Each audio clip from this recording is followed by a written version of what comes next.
আপনার আসলে আজকে একটি ঘটনা ঘটেছিল, তো সেখানে আসলে কি হয়েছিল জানতে চাই।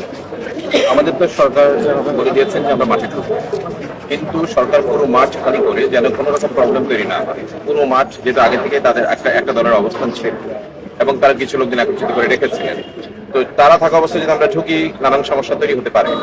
এই কারণে সরকার তাদেরকে পুরো খালি করে আমাদেরকে মাঠ বুঝিয়ে দেবার কথা।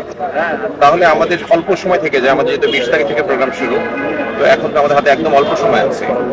আমরা ভেবেছি যে অল্প কিছু লোকজন গিয়ে দেখে আসলো, গিয়ে কি কি লাগবে, কোথায় রিপেয়ার করতে হবে, কোথায় কোনটা ইনপুট দিতে হবে, তো সেই উদ্দেশ্যে আমরা কিছু সাথে রেডি করেছিলাম।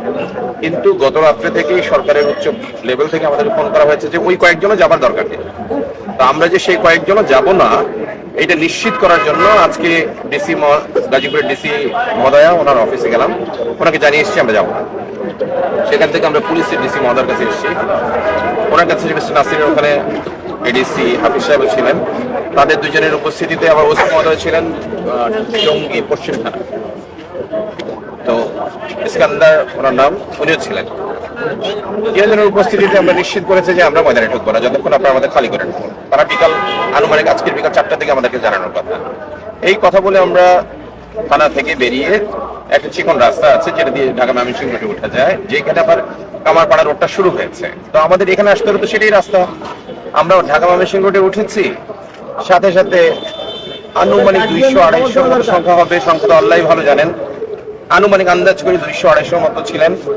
খুব বেশি ছাত্র ছিল না, কিন্তু কিছু ছাত্র ছিল, বয়স্ক লোকজন ছিল, জওয়ান মানুষও ছিল, হাতের প্রায় সবার লাঠি ছিল।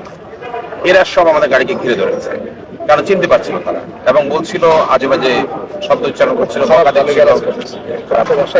মানে বাংলায় বললে খুব খারাপ কথা বলছে। তারপর আমাদেরকে সাতপন্থীদের সাদিয়ানিদেরকে মারো ধরো বলে গাড়ির মধ্যে আঘাত করতে শুরু করলো, ঢিল মারতে লাগলো, ইট মারতে লাগলো, গাড়িতে বাড়ি দিতে লাগলো সামনে পেছনে। আমাদের তখন অবস্থাটা আন্দাজ করুন যে আমরা গাড়ির ভেতরে, এবং তাদের একদম হাতে নাতে তারা আমাদেরকে ধরেছে। আচরণ তাদের ছিল যেন কত বড় অপরাধী তারা ধরতে পেরেছে। রাস্তার মানুষ তো কাছে আসার প্রশ্নই আসে না। পুলিশ প্রশাসন খুব সাহায্য করলেন, ওসি মহোদয় কাকতালীয় কাছেই ছিলেন, উনি আসলেন। আর ডিসি আর এডিসি মহোদয় তারা আমার মনে হলো আর কি উড়ে আসলেন থানা থেকে, কারণ এত অল্প সময় সেখানে হাজির হওয়ার কথা না। পরে জেনেছি তারা কোনো ফোর্স নিয়ে আসে দৌড়ে এসছেন, ফোন করার সুযোগ হয়েছিল আমার। আমি জানতে চাই আপনাদের যারা আহত অবস্থা, আমি আপনাকে আর একটু শেষ করে দিচ্ছি। তারা আমাদের গাড়ি ভাঙতে শুরু করলেন, পেছনটা ভেঙে ফেললেন আগে। আমার এই ভাই আদার রহমান, ওনাকে পেছন থেকে লাঠির বাড়ি মারতে থাকলো। একটু আগে তার কান থেকে আমরা রক্ত বের করেছি এবং কাঁচের টুকরো বের করেছি।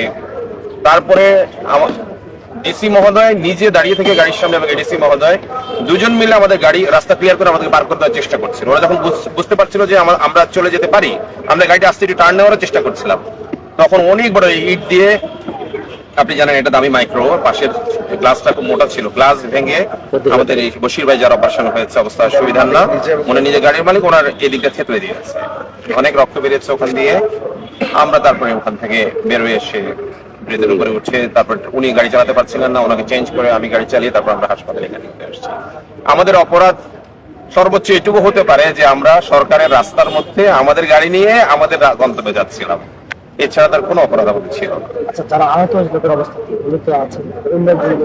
আসলে তো ওনার ট্রিটমেন্ট করলে পরে বোঝা যাবে ওনার অবস্থা কি। এখন তো দাঁড়িয়ে আছে, আর ওনার অবস্থা আশঙ্কাজনক ছিল, এবং ওনার আমি চাইলে আপনাকে ছবি প্রোভাইড করতে পারি, রক্তে একদম এই পাশ পুরো সয়লাভ হয়ে গেছে। ওনার মেজর অপারেশন হয়েছে এখানে, এবং উনি বলছেন ওনার ভালো লাগছে না, হয়তো আরো অন্যদিকে ইনজিউর্ড হয়েছেন, আল্লাহ ভালো জানেন। কিন্তু এই দুইজন তো আপনি শারীরিক দেখতে পাচ্ছেন, আমরা 5 জন তখন সেখানে গাড়ির ভেতরে যে অবস্থা ছিলাম, আমাদের ভাইয়েরা হায়নার মতো যেরকম হামলে পড়েছে আমাদের উপর। দর্শক, আসলে যেমনটি